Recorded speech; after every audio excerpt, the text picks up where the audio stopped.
Good morning, student. Because of some technical problem, I'm taking this lecture again. That is the emissary veins. Competencies for the emissary veins are: describe the emissary veins with its role in spread of infection from extracranial route to the intracranial venous sinuses. Objectives for today's lecture are: you must know that what are the emissary veins, what are the characteristic features, functions, and types of emissary veins, how they spread infection from extracranial route to the intracranial venous sinuses. Emissary veins, also known as vena emissaria. Veins which connect the extracranial venous system with the intracranial venous sinuses is known as the emissary veins. So the emissary veins are the veins which connect the extracranial venous system with the intracranial venous sinuses. They connect the veins outside the cranium to the venous sinuses inside the cranium. That is the cranial cerebral anastomosis.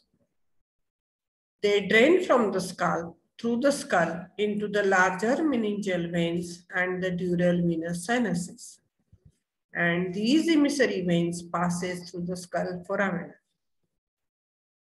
So the emissary veins are the veins which connect the extracranial venous system with the intracranial venous sinuses. They connect the veins outside the cranium to the venous sinuses inside the cranium.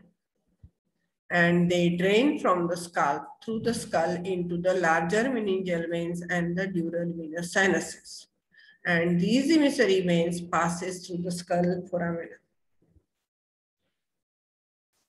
So in this diagram, you can nicely appreciate the emissary vein. Here is the emissary vein. These are the dural venous sinuses and these are the extracranial veins.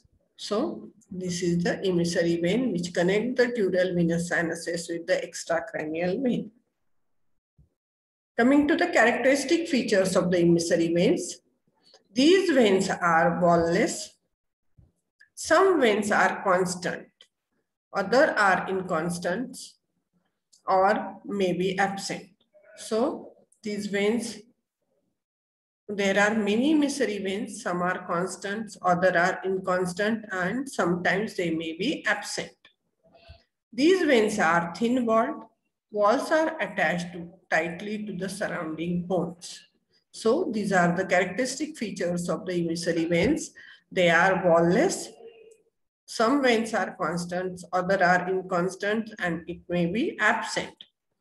These veins are thin-walled. Walls are attached tightly to the surrounding bones. Coming to the functions of the emissary veins,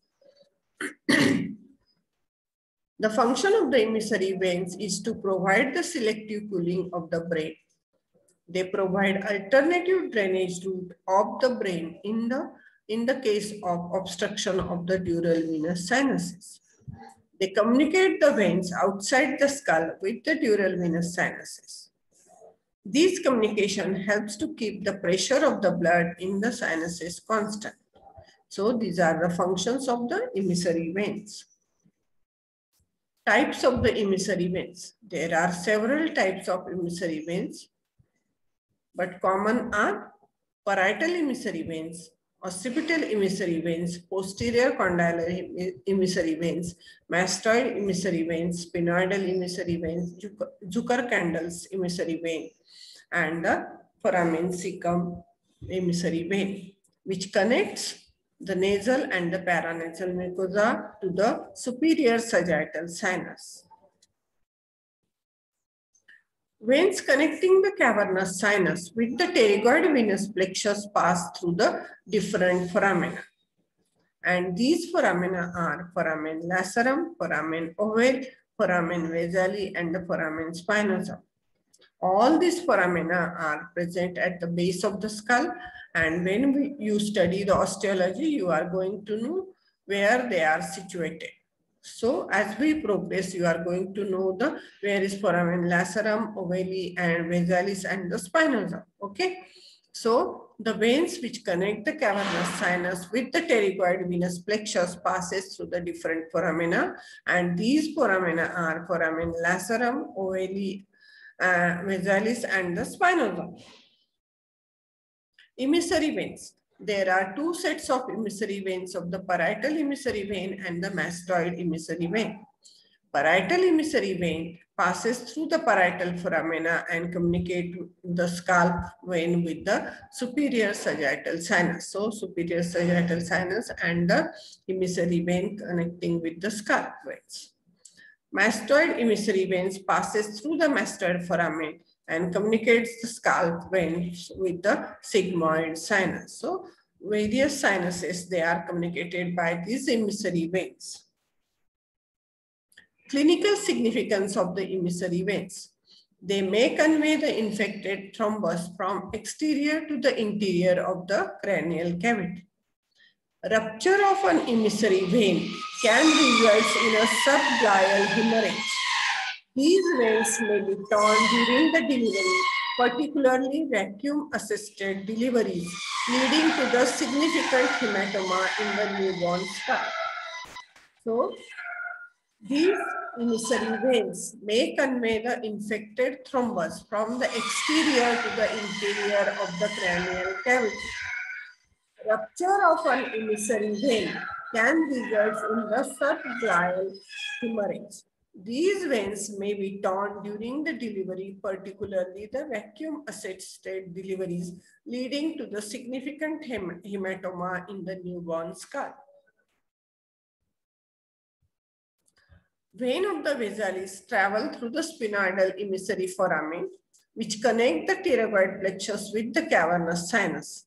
This is an important route of spread of infection.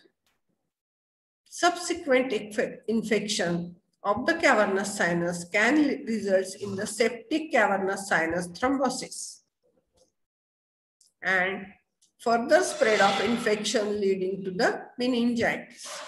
And they are the potential source of intense bleeding and air or surgical material embolism during the surgical procedures. So these emissary veins may be potential source of intense bleeding.